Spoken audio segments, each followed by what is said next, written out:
All right, hustle in. Let's do this. Hey, you guys, I've got a really important topic for you this month. It's all about what is holding you back from making the most with your social media marketing.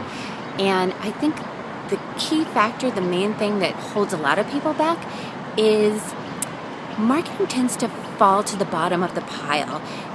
We tend to focus on our products, we tend to serve our services, the value that we're giving to our clients, and so marketing tends to fall to the bottom. And then we only recognize it when we need it, and it's too late because our sales pipeline is dried up or whatever. So no matter what kind of marketing program you're doing, you need to recognize the value of that marketing program, and then you will find the energy, you will find the time, you will do those Facebook posts because you know that it's going to be valuable to you and your business.